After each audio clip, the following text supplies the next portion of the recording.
How about the development of the required security and privacy along with this technological development? Where do you see that's going? So indeed what we had is, with the mainframe we had many-to-one computing because many people were using one mainframe. Then with a personal computer we had one-to-one computing. Yes. With a smartphone we had one-to-many because both of us own even multiple smartphones but also multiple computers, so we're one person having multiple devices. And with the pervasive computing, one notion is also ambient computing. You even get to star, so multiple people using multiple devices. So it's end-to-end. It's end-to-end, yeah. Think about like the iconic device there is these smart screens that you have in the stations for the trains, for instance. So there at the moment they're only one directional, presenting something to you. But this could also be more interactive, like having cameras and showing your email, for instance, when you pass by. Where we come then, of course, to what you just said, security and privacy. So what is happening there? And so, yeah, you also said like Moore's law, like the business rocketing. Security is indeed the key challenge, being a tool for something, and privacy I think is the big thing where we currently have problems and we'll also run into more problems. And let me briefly explain that. So with social media like Facebook or tech companies like Google that are neutrally saying, looking at what we do in the internet, they are gathering for many years lots of data of each of us. With new analytics techniques like these artificial intelligence techniques, for instance, this data now becomes accessible and also mineable in the sense that you can make sense of the information that you stored before. And they are storing for years because storing is totally inexpensive. So each of us can be sure that there's a huge record of data of each of us. The main reason why no bad things happen are that it was difficult to mine these, I would say. So the data is used for doing targeted advertising, for instance, so this is what we also recently saw a little bit more clear. But the profiling of the people will become more and more realistic. And it's even offered, like when you run today a campaign on Facebook, then you can set, okay, I want to target girls age 11 to 15 that like horse riding. And so this was also unimaginable like 5 years ago. I would have said like, okay, yeah, so no one will be able to provide that. And so this is the security aspect regarding data, and so data is the key. So also in my research, my focus is on data because algorithms actually want to interact with data, and connecting devices is then a necessary burden in order to enable service algorithms to talk to each other, to provide functionality.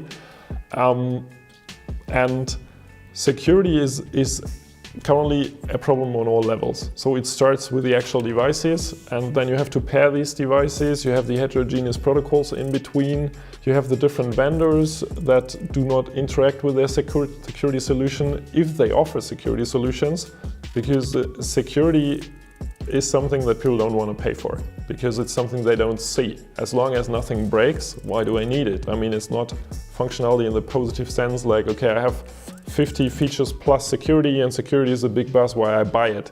So people will only realize it when it's not there. And so to me, as someone who's driving the scientific development forward there, I always tell the people, if you don't do the security right, you can forget about everything else. Because from a market perspective, this will be the total showstopper. If now there's an IoT market is growing and then suddenly there are security incidents because something happens, like think about devices like something opening your front door, and then people are hacking in and okay, yeah, all the front doors of this vendor opened now. This will be big issues. And then the trust into the technology that is slowly building up towards this IoT technology, it will go down immediately. And so this is yet to come. But that said, people also tend to take security not so seriously in my experience. So it's like, I mean, huge things happened. Think about the Snowden revelations, for instance. So this was not much in the press anymore because people were just like, oh, well, yeah, probably I'm not affected. I mean, to me, this was totally striking because to me, it was like, okay, if someone can replay packets through my network interface and I go to jail for child pornography, for instance, then this was the biggest attack possible. So just like explaining it a little bit more. So Snowden revealed that there is the possibility that when you have your computer, that someone from the outside can pretend that your computer is surfing somewhere.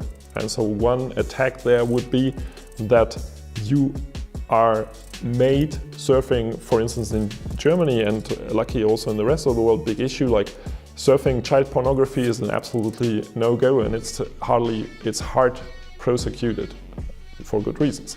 And so if I want to take you out of the business, I could do exactly this thing with you. I could tell the police, okay, Hasan is surfing child pornography, then I could make your computer surf child pornography, and then the people observing you, like the legal people in Germany, so the police, they would see, okay, Hasan's computer is indeed surfing child pornography, and then you would at least have some hard days to explain to them like how this happened if they believe you. And so this to me was like a huge attack to the personality. So because like that you can take someone out of the entire system. And the tricky thing about it is that you use the framework of the legal state with these good mechanisms there in order to indirectly take you out. And so there also nothing big happened, and this is like a huge issue. The thing with the front doors opening, this is like a smaller issue, but people are still buying those devices and the vendors just say like, okay, yeah, sorry, we did that, there's a firmware update, now it should not be possible anymore. And so to me, the good thing would be, this is also why I do also research in that direction, would be to have verifiable security. So that you would have a need in order to being able to sell your device, you have to provide a certain level of security, or you would have like a labelization that says like, okay, this device passed the following tests that really verify that it provides a certain security level.